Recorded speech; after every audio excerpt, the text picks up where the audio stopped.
Greetings from Seattle, Washington, in the heart of the great Pacific Northwest. I'm Jason Rigdon, and you are listening to the Podcast of Mystery, the show that always leaves you with more questions than answers, the podcast where I talk with extraordinary guests about the paranormal, the strange, and the unknown.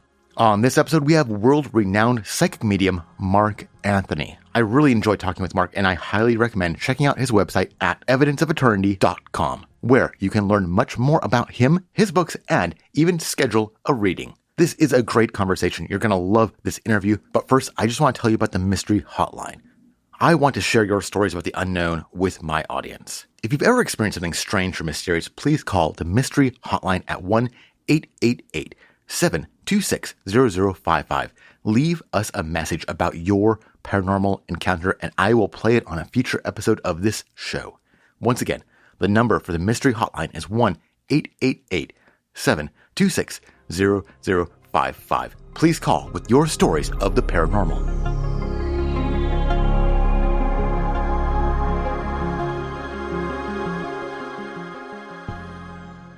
Hi, I'm Mark Anthony. I'm known as the Psychic Lawyer and the Psychic Explorer. That's because I'm both a psychic medium and an attorney, but I also travel the world exploring mystical and sacred sites and examining supernatural phenomenon. I'm the author of 2 best-selling books, Never Letting Go and Evidence of Eternity, which was up for a Pulitzer. And my new book, The Afterlife Frequency, will be released October 5th, 2021. And Jason, I really want to thank you for inviting me to be your guest on the Podcast of Mystery. Oh, well, thank you so much for coming on. I think my first question is there a difference between a psychic and a medium? What do those terms mean? Yeah, that's a really good question, Jason, because people tend to lump all psychics together. And there's different types of doctors. I mean, certainly you don't go to a foot doctor for a problem with your sinuses, so there's different types of psychic ability.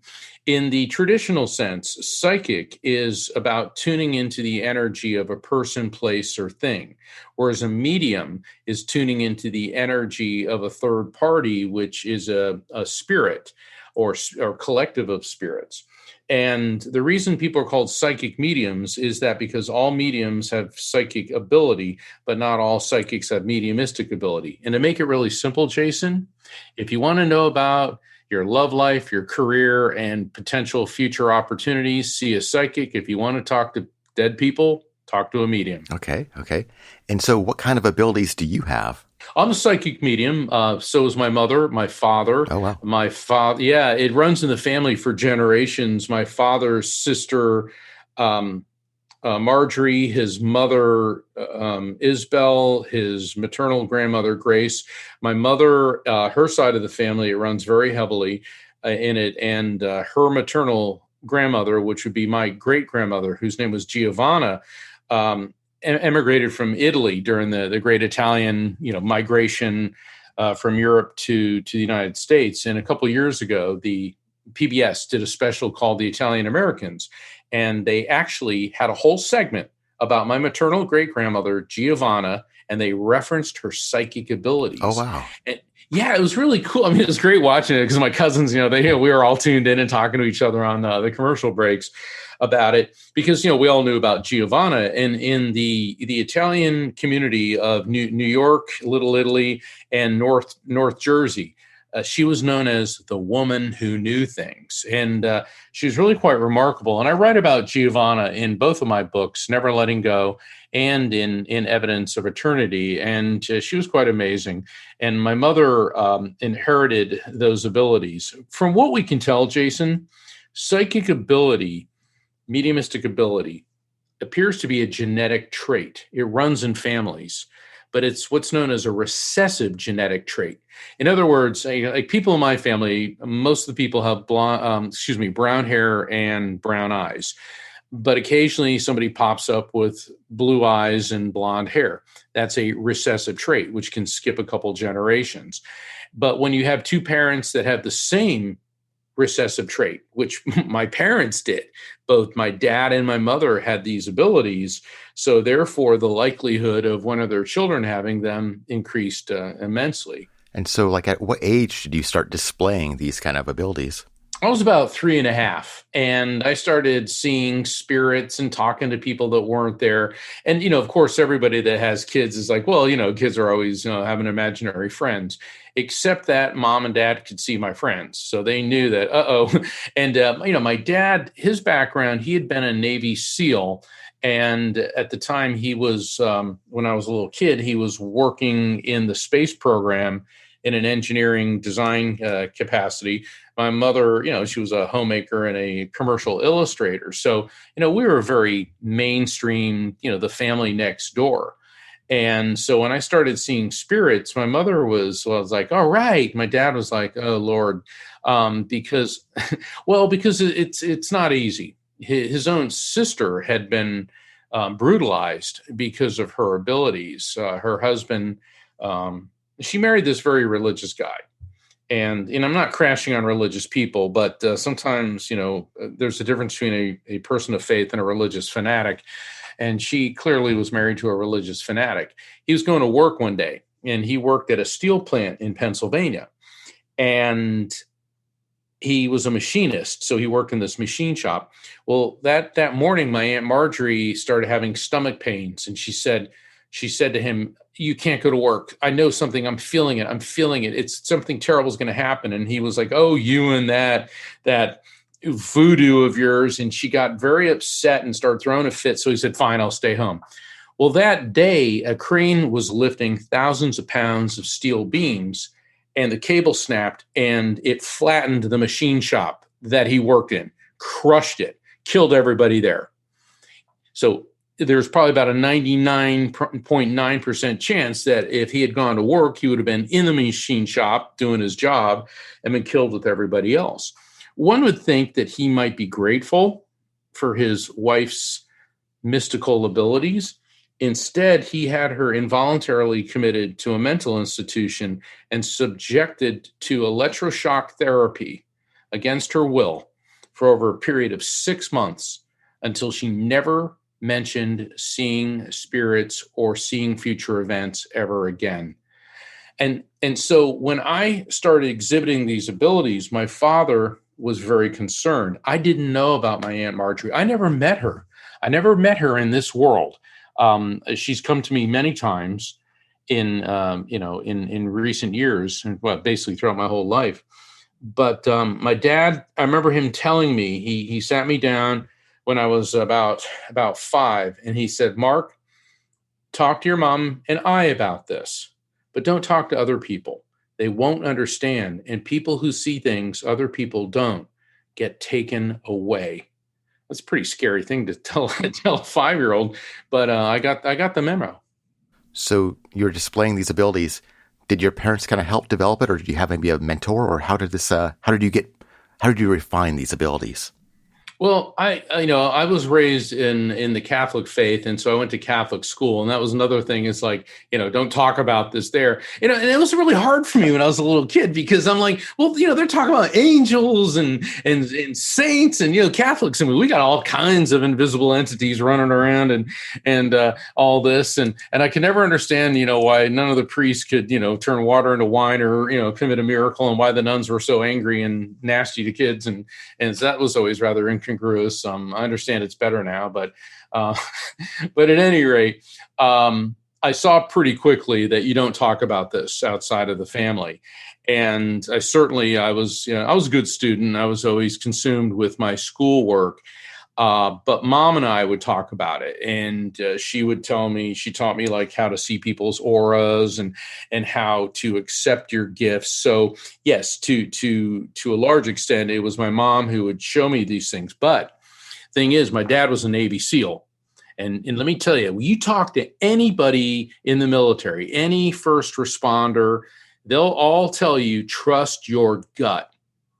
And the thing is, Jason, for guys, we trust our gut, our instinct. Okay. That's what we're trained to do.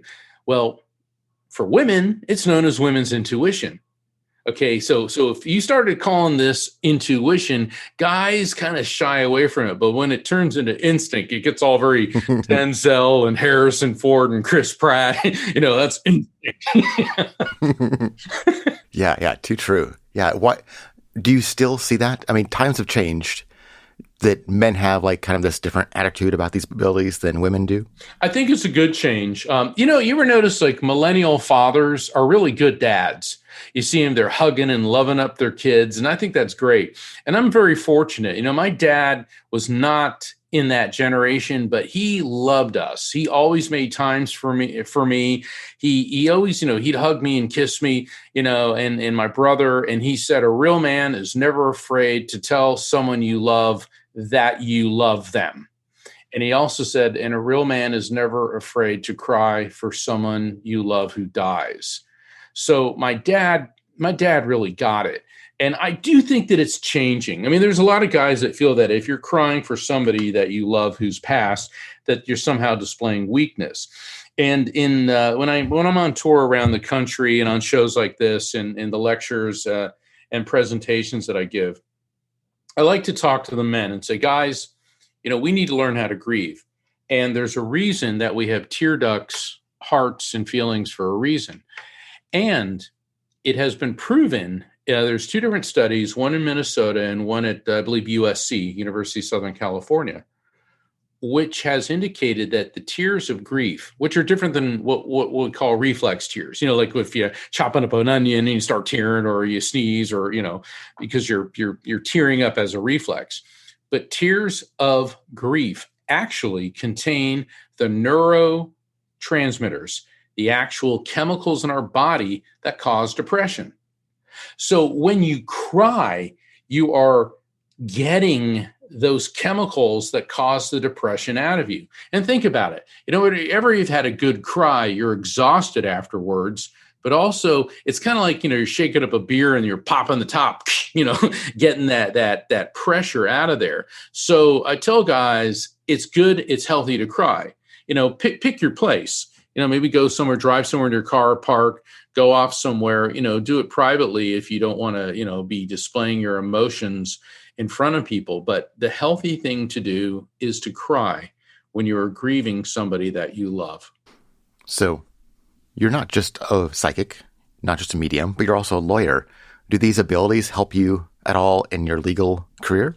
Well, for the benefit of the listeners, because people always start sending me emails, I want to hire you to be my lawyer. I'm doing this full time now, and while I appreciate that, but when I was practicing law full time, you bet. Certainly, and the thing is, people are like, "Oh, you must have seen that one coming." There's always people that have some smart alecky, facetious comment. And here's what I say to those people: I never take criticism from someone I wouldn't even consider going to for advice. So that's how I deal with that. But being psychic, being a medium, does not make you all-knowing and all-seeing. What it does do, Jason, is it gives us insights. And so in certain situations, particularly like jury selection, it would give me insights, because jurors, when you're asking them questions before the trial starts in the what they call voir dire, which is the portion where prosecution and defense, or plaintiff and defense, each attorney gets to ask the prospective jurors questions, so then you can whittle down the jury pool to the people that are actually going to serve on the jury. And, people tend to tell you what they think you want to hear, but it would be very good at giving me insights into who was being forthright with me, who wasn't. Certainly it would, during trial, I would all of a sudden get an idea. I need to ask this question. And it's, of course, that's partly from the experience of being an attorney, but there are many instances when I know it was coming from somewhere else. Going back to, men having maybe a not so great opinion about this kind of stuff, did it ever actually hurt you in your legal career, where people kind of knew that you had these abilities, or at least you claimed to have these abilities, and maybe they're maybe prejudiced against it? That, oh my gosh, I could write a whole book just about that. There were some people that scoffed at it and made fun of me, and then there's a lot of people that were afraid of me. And, when you're a lawyer, having people be afraid of you is not necessarily a bad thing. And I don't mean to laugh, because I don't want people to be scared of me. But I remember I was at Sam's or Costco or something, and I ran into this judge. And he was there. It's funny, on Sunday, people expect that, you're a lawyer or a judge, you don't go shopping. Well, you have the house, and I need a sprinkler part because, one of the sprinklers busted in the yard. And I ran into this judge, and he goes, "Hey, Mark," he goes, "I hear the bailiffs are really scared of you." And I said, "Why?" He goes, "Couple of them are even putting aluminum foil in their hats because they think you're going to do some mind control thing." And I'm like, "Oh my God." And he was laughing about it. He thought it was hysterical. And he said, "Mark, it's not a bad thing. It's not a bad thing for people to be afraid of you." And let me tell you something, Jason, this judge, he knew how to strike fear in the hearts of people. So you said you're doing this, the psychic medium stuff. That's your job. What does that look like? What do you mean? Oh, well, what kind of, do people pay you individually? Do you do, like some people do, Sure. like for crowds or? Oh, all the above. Yeah, before COVID hit, I was on tour 20 weeks a year, and I do what I call gallery events, and it could be anywhere from 75 to 400 or 500 people. I like crowds around about 100 people because that way I can interact more with the crowd. But it happens the way it's supposed to happen. Also do what's known as light circle events, which are limited to 10 people. That way I can guarantee everybody gets a reading. I do individual readings. I do them over the phone, which are just as accurate as in-person readings. And I explain this in my book, Evidence of Eternity, how spirits move at the speed of light and how all this is based on electromagnetic energy. My upcoming book is going to go even deeper into how quantum physics explains the afterlife, spirit communication, near-death experiences, deathbed visions, and how all of this is possible and that there's a logical explanation for it. It isn't woohoo or fantasy. This is a very real thing. And if people want to find out about a one-on-one session with me, I invite everyone to please visit my website, evidenceofeternity.com, same as my book, Evidence of Eternity. Please sign up for my newsletter. Also, you can find out about scheduling a telephone reading with me. Also, you can find out about my books there. And there's also free resources on the website, in particular, grief management. So for those of you who are coping with loss, the grief management section on my website gives some important coping techniques. And, one of them, Jason, I've got the 10 things to say to someone in grief and the 10 things not to say to someone in grief. Because people will come up and say, "Oh, it's really terrible that you lost a child, but don't worry, you can always have another baby." Wow. You don't say, that's at the top of the do not say this. Okay. Other things are, well, he's in a better place. He brought it down on himself. People are well-intentioned, but then what comes out of their mouth is really hurtful. Sometimes it's better just not to say anything, just to go up and say, "I am so sorry." Hug the person. I mean, nowadays with social distancing, let's wait till, or tell people, "You're in my thoughts and prayers," or just say, "I don't know what to say. My heart's breaking for you." Let the person know that you empathize. I think one of the nicest things you can say is share something that you really liked about that person with their grieving loved one. Like, your mother was always so nice to me. Every time I came over, she was so polite. I loved her cupcakes. She made the best chicken soup ever. Or, God, your brother was one of the funniest people I ever met. He always knew how to brighten a room. Share something positive. Don't go around saying, "Well, he was an alcoholic, he had to come into," don't do things like that. And so these are important things for us to know, because even though we may not be the one who has lost somebody, you're going to have coworkers, friends, relatives that have. And so if you go to my website, evidenceofeternity.com, and you go to the grief management section, it'll show you a lot of things to help you be supportive of somebody that matters to you who is suffering. So you have these really amazing abilities, and you're reaching all these people. What do you see as kind of your mission right now? Oh, I can tell you that it was made very, very clear to me, and I don't mean to it was as big a shock to me as it was to anybody else. It was not long after my mother died, and I received a message that your mission is to help people understand that God exists, heaven exists, our soul is an immortal living spirit. We can communicate with souls, and you will be reunited with your loved ones in the light when it is your appointed time to leave this dimension. I mean, that came right to me, filled my head, and it was like, wow. And I immediately wrote that down.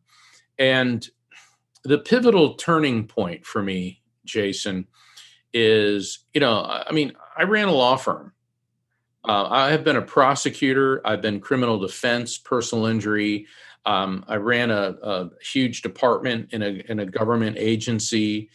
I was a real no nonsense kind of guy. Okay, and of course, I had these abilities. It was part of me. But when my mother passed, and I could go on and talk about that, but it was about 2 weeks after she died. And people think that if you're a medium, that somehow, oh well, that they go on, so it doesn't hurt. It does hurt. It hurts real bad. It probably hurts just as bad as anybody else. Although I do know that our soul is immortal. But I was driving back from my law office. I was driving back from court to my law office. And I had this strange feeling, and I just had to pull over. So I pulled over into this, it was a strip mall or something. And I just was sitting there, and I was just so upset. And all of a sudden, this flash of light just filled my head. And I turned and looked at the passenger seat, okay, because I was alone in my car, or so I thought. And I saw the silhouette of my mother in this silvery white light. And then her voice filled my mind's ear. And she said, "Mark, you have been given the gift of mediumship so that you would not be crushed by grief, but now you must help those who are suffering with theirs." And it's like, okay.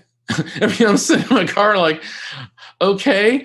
And that began an entire process. Like everything started falling into place for me to shift out of law and into this entirely.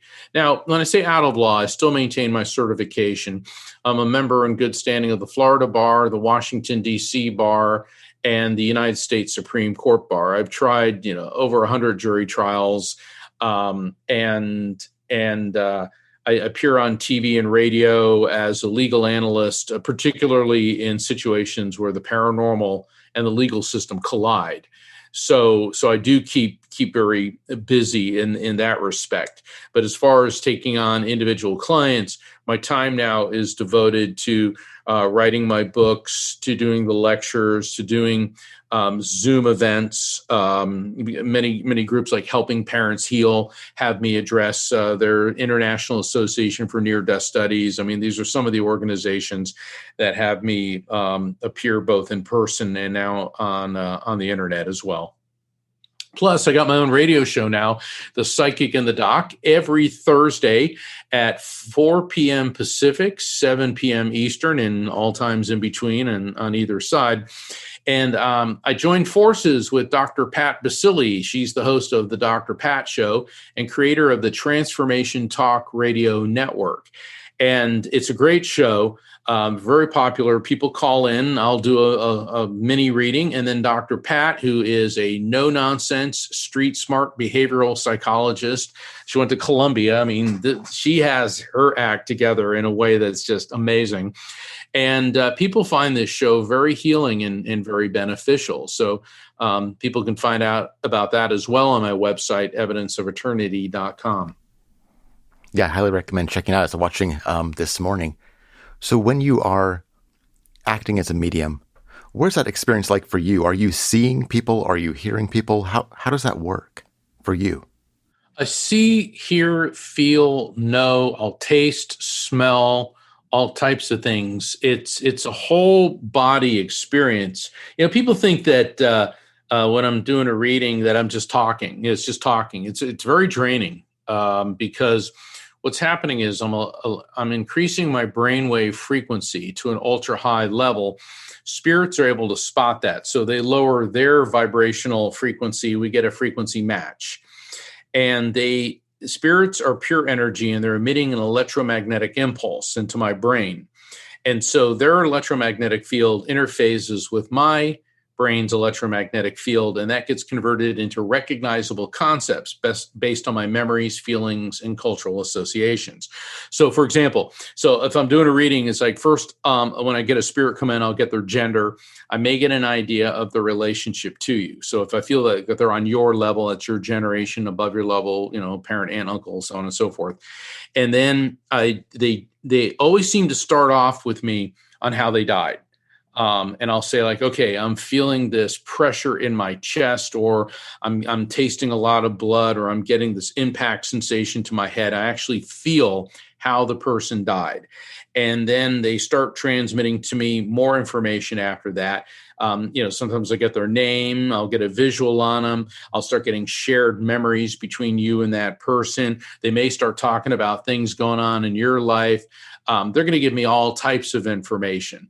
What was I doing the other day? I started tasting something. Like, darn, that really tastes good. It was like a peach cobbler or something. And the client goes, my God, my mother made like the best peach cobbler in the whole world. And I go, yeah, apparently, because I can taste it, So it's cool. It's really cool. And stuff like that happens. And it's beautiful when you get a client that's able to connect the dots really quickly. And put those things together, because sometimes people, they think that this is texting and instant messaging, where it's like, okay, spirit number one just came in. Here's their name, rank, and serial number. Here's their address and telephone number. And here's the three things. It doesn't work that way. I mean, we're dealing with not just one spirit, but several, and they could be sending things that aren't going to make sense to you right away, but will eventually. Yeah, so how does that feel like when you're done with one of these sessions, like when you're doing a big group? Because it's not just maybe the psychic stress, but also the emotional stress. Like these are people dealing with grief, and, I imagine you must be just really, really drained at the end of it. It is. It's very exhausting. Like, right after it, I'm exhilarated, but then I crash. Okay. And it's funny because a lot of mediums, I see a lot of my colleagues are overweight. And I'm not being critical. What happens is the brain actually feeds on sugar. The brain, sugar is a fuel for the brain. And this is such a heavy duty mental activity. So it's really natural right after a reading to crave, a Snickers bar and a hot fudge sundae and all this type of thing. And I try to avoid that. I try to, go for cheese or maybe an apple, something like that. Because it can be very physically, or not can be, it is very physically draining on you. So it's important to keep yourself in a good state of health. And is there any worry or danger of maybe, I don't want to necessarily say evil spirits, but maybe they just don't have good intentions? In the over 15,000 readings I have conducted, I've yet to encounter a boogeyman. And now, that's not to say that some of the spirits that I've communicated with were nice people when they were on planet Earth. In my books, Never Letting Go and Evidence for Eternity, I've communicated with spirits of people that were homicidal maniacs, certainly serial killers, child molesters, very, very brutal individuals. But they're different on the other side, because those type of behaviors are various forms of mental illness. And mental illness is an affliction of the brain. The brain is part of the material body. And so when the brain dies, these illnesses die. The spirit is pure electromagnetic energy, which never gets sick, old, tired, never dies. And while the soul of this person retains those memories, they're not a homicidal maniac on the other side. I go into this very deeply in both my books, but in my book, Never Letting Go, I write about, I did a reading for this woman, Vicky Rios Martinez, and her little 11-year-old son was kidnapped, raped, and murdered by a serial killer. And I didn't realize that the killer had been executed when I did the reading, because this is maybe 10 years after Ginny had been murdered, and her son came through and her mother came through, and then the killer spirit came through. and he was definitely on a different frequency, like a lower level frequency. But he was explaining, and her son was explaining that he's not evil here. It was really, really very intense. And so I encourage people who are coping with the loss of a loved one and going through the initial stages of grief. That's why I wrote Never Letting Go. I wrote Evidence of Eternity because people began to want, they started asking me questions about reincarnation, about animals having souls, about the ramifications of suicide. Is there a scientific basis for any of this? How does it work? And so that's what was the impetus for me to write Evidence of Eternity. It seems like with your abilities, you'd be an asset for maybe the police or with unsolved murders. I mean, if they're open to that kind of thing, have any of them ever reached out to you? Yeah, on a number of occasions. I was on the national TV show, the CBS Emmy Award-winning show, The Doctors, and I did a reading for a family in a cold case murder, and the information that I presented led to the arrest of the murderer. I was also asked by another TV station, and I'm not allowed to say this because I had to sign an NDA, and I actually solved the case, okay? But they didn't use my segment on the show. They created this 5-part miniseries, and I remember watching it. Everybody that I knew that watched it said it was the most boring, convoluted, and they focused on the two investigators, and they showed more them running around with their cell phones, like these dashing around talking on their cell phones. I mean, I did a reading for the family. I got the name of the murderer, where it happened, how it happened, why they won't find the body. I laid it all out, and that ended up on the cutting room floor. So, yeah, I mean, yeah, I don't know. I don't even venture to guess what goes through the minds of some of these production companies. So you mentioned how, the pandemic and the quarantine stuff has kind of limited kind of what you were doing before. How has that changed what you've been doing? Well, it's limited my traveling. It hasn't limited my abilities or my ability to interact with people. For example, Helping Parents Heal. What a beautiful organization. And this is for certainly for parents who've lost a child. And they refer to themselves as shining light parents. And people say, well, what is that supposed to mean? Well, think about it. Think about it, Jason. There's we have the term widow or widower. You have the term orphan. What's the term for a parent who's lost a child? There's no term. And when they call them shining light parents, it's because their child is in the light. And it's really a very, very nice term. And so they have events where there could be 100 people in the Zoom event, and I connect and I'll start describing somebody, and then, they raise hands. And I've done several events like this. I have one coming up in June that'll be sponsored by the East West Bookshop in Seattle.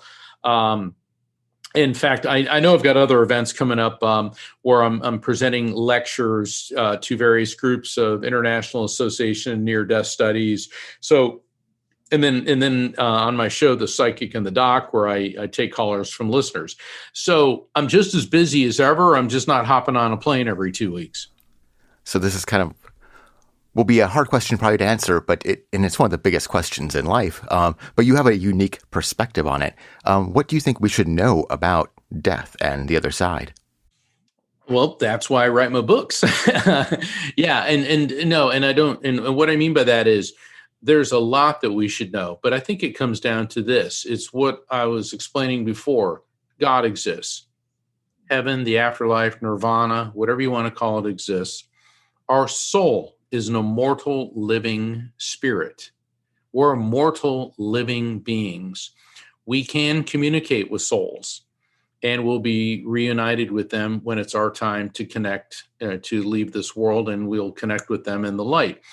Now, God is not a neurotic white guy sitting on a throne with a scepter smiting people for not giving 10% to the church of the right wing. Okay. I mean, there are people who take a literal interpretation of that. And, if that's how they need to anthropomorphize the infinity that is God, and that helps them relate to this, that's fine. but there is a divine power, a divine energy that links and connects all of us. Our soul being an immortal living spirit, something makes us alive. We know that our body has an electromagnetic field. So does our brain, our heart. And we know that energy is neither created nor destroyed, only transferred from one form to another. Over the last almost 50 years now, there have been survival of consciousness and near-death experience studies, which defy the notion that consciousness is merely an electrochemical reaction in the brain, and that who and what we are, in other words, our soul is synergistic. It is greater than the sum of the parts of the brain. So people need to understand that, yes, the body may die, but who and what we are does not. And that's very, very important. There is no hell in the archetypal sense. There's no jerk running around with a pitchfork sticking people in the butt and making them burn forever. That's a remnant of Dark Ages, Iron Age fear and superstition. That the other side, the afterlife, is so much greater, so much more beautiful than anything the human mind can conceive of. A lot of us, think about it. When you think of heaven, inevitably we tend to think of a Renaissance painting, something Michelangelo may have whipped up. You think of hell, you think of, the demons and all this. Well, in my upcoming book, I do a whole chapter on hell, how it's myth, metaphor, and in some senses very real. But these are human beings, or a collective of humans, depictions of something that is really beyond our ability to understand. And hell is certainly, if you're bad, you go to hell. If you don't do this, you go to hell. It's a reinforcement. Look, I'll tell you where hell comes from. Outside of Jerusalem, there's a valley known as Gehenna. And this is actually very apropos because we're recording this on Good Friday.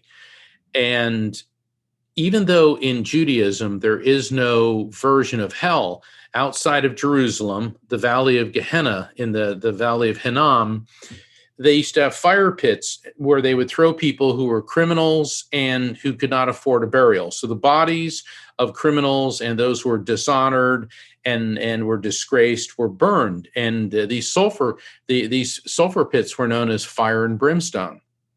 So it kind of became part of the culture that if you're bad, you're going to end up in fire and brimstone. Well, then when Christianity took over the area, this got incorporated into that, along with other philosophies from Persia, the Zoroastrian religion about, the eternal struggle between light and dark and the lake of fire.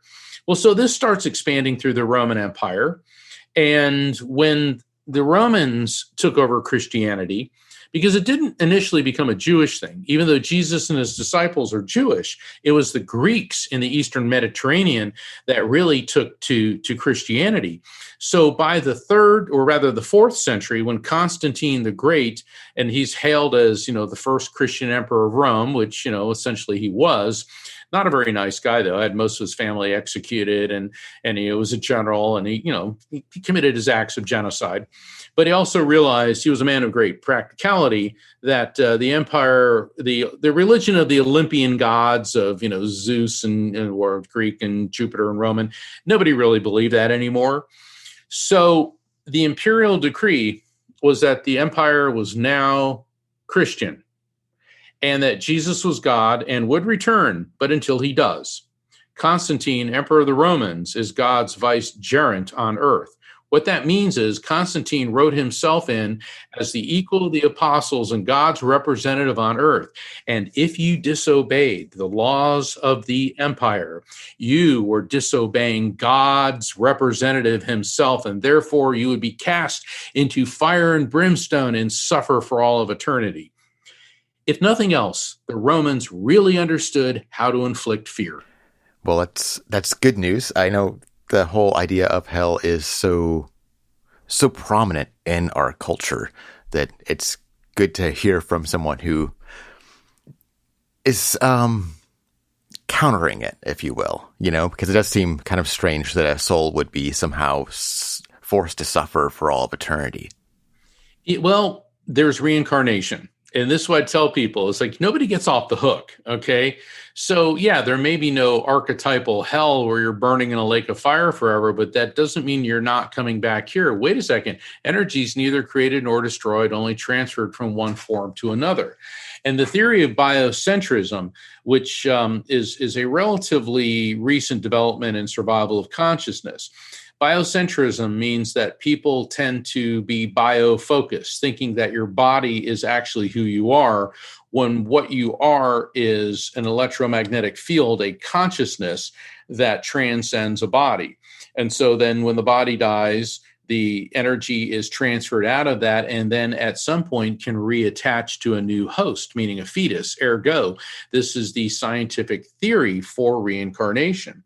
And so if you were an absolute monster in a past life, according to the people who study reincarnation, particularly Hindus, Buddhists, and other Jains and Shintos and other religions around the world, you're going to come back into it, and there's a balance. So what I like to tell people is that all religions can be boiled down to two words: be nice. And if you think about it, every religion has a form of the golden rule. Whatever you do comes back to you, the law of karma. Whatever a man shall sow, he shall reap. Christianity. I mean, you can go through Buddhism. Do not do unto someone that you would not have done to yourself. They take the golden rule and kind of reverse order it. But the feeling is the same throughout all of them. And so I think it's very important for people to understand that, yes, there is a sense of justice, which goes so much further than our flawed human material world systems of justice. Do spirits ever get stuck here? I know I've talked to other mediums that have talked about having this kind of phenomenon where maybe a spirit doesn't realize they're dead or they just don't want to leave. I've heard that. And no, to me, that's primitive, superstitious nonsense. As soon as you die, you're pure electromagnetic energy. You're out of the body, you know it, and you're moving at the speed of light. Now, with hauntings, and this is where other mediums, in my opinion, are totally misinterpreting things. An area can have a residual energy echo. In other words, if a murder occurred somewhere, matter retains vibration. And so if there's a traumatic event somewhere, there's like the vibration, it's like an echo. Okay, so an echo is no more your voice than your reflection in a mirror is you. Okay, and so there are areas that will absorb that negative action, but it's not a sentient spirit. Secondly, I completely don't buy the spirits being trapped here theory. To me, that's, once again, primitive Victorian era nonsense. The third one is that spirits will return to a particular area. In other words, they're popping back and forth from the other side to our material world dimension, and they may have the reasons why they do that. But as far as the spirit being stuck here and not knowing that they're dead, I completely do not agree with that. Well, that's more good news.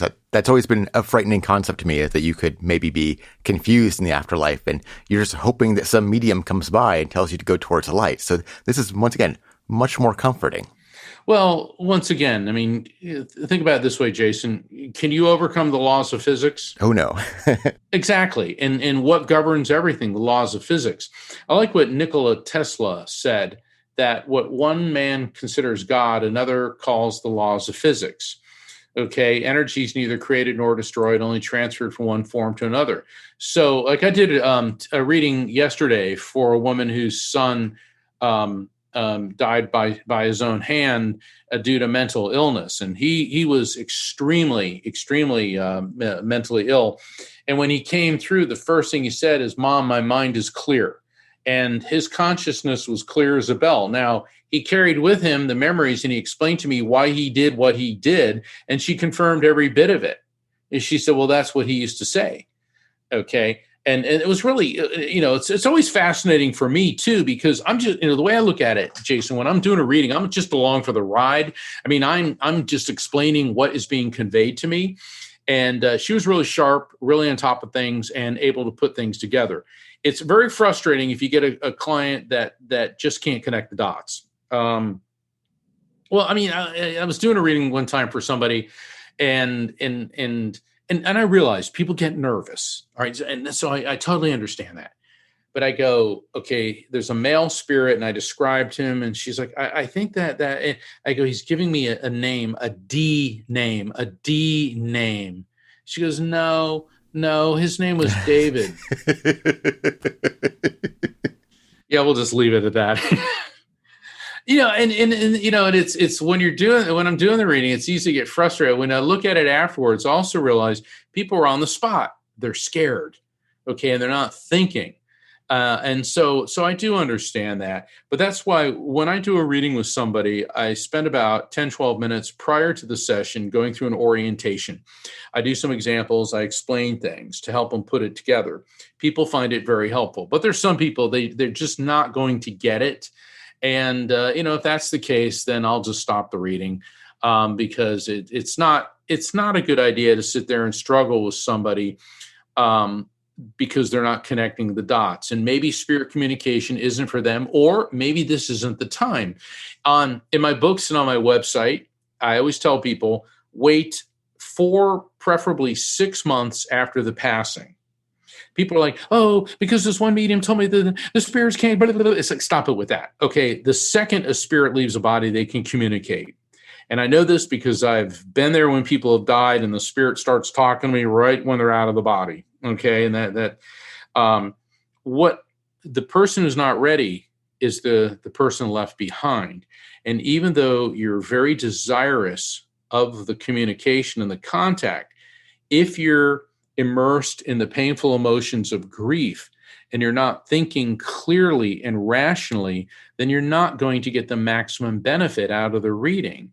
If you're in shock, if you're hysterical, if you're just so overcome with anxiety, the reason you want to wait 6 months is because by that time, emotions have stabilized. You leave the shock phase of the death, and now you enter the trauma, which is what we live with for the balance of our lives. And it is at that time that you'll be able to get the maximum benefit from the reading and be able to put the pieces of the puzzle together. Do the spirits ever get kind of frustrated when the person doesn't connect the dots? I'm thinking of, you could totally see a spirit thinking, no, don't talk to Betty, talk to Debbie. Debbie will totally understand. Oh, yeah. Oh yeah. One of the I'm laughing. I was in New York City. I'm doing a reading. There was about 100 people there. And there was this elderly woman. And I call her Edna. It wasn't her real name. And her husband on the other side was Herb. And he was coming through and he was giving me really good stuff. And she's like, but I really need to know it. And she was crying and crying. And the way she was crying, though, I don't want to say it was funny, but there was people in the crowd that were snickering. She goes, I really need to know it's him. I go, other than his name, how he died, where he lived. I mean, it's like, I got like 20 pieces of evidence. She goes, what did I give him before on his last birthday before he died? And she's asking one of those specific questions. And before I was even aware of it, comes right out of my mouth, you gave me a headache. And she looks at me, she goes, why, that son of a... I go, ma'am. She goes, no, I know it's him. I mean, by this time, the crowd is just like losing it, laughing, and I'm trying. She goes, and it was like, you ever watch Seinfeld? It's like George's parents, you know what I mean? Yeah. And what it was, she said, he always made me laugh. He always made jokes, usually at my expense. And then she's like, here I am suffering, and there he is in heaven making jokes.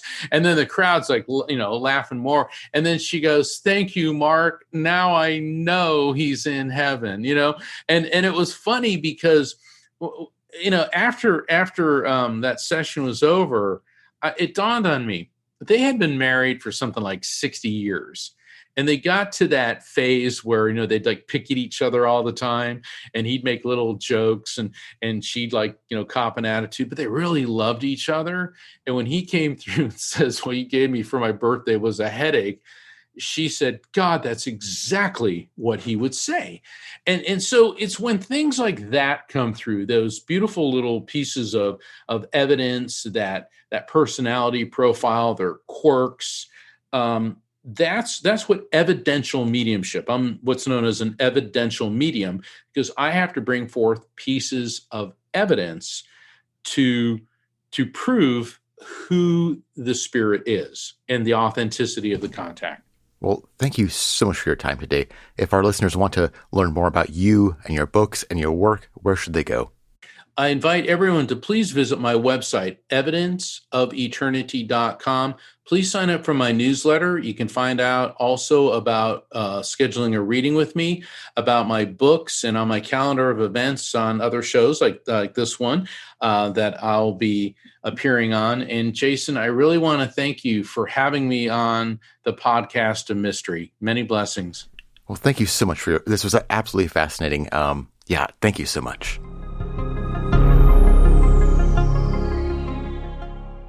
I'm Jason Rignan, and you have been listening to episode number 8 of the podcast of Mystery, originally transmitted on Friday, April 23rd, 2021. If you want more information about me, the show, or my guests, please visit podcastofmystery.com.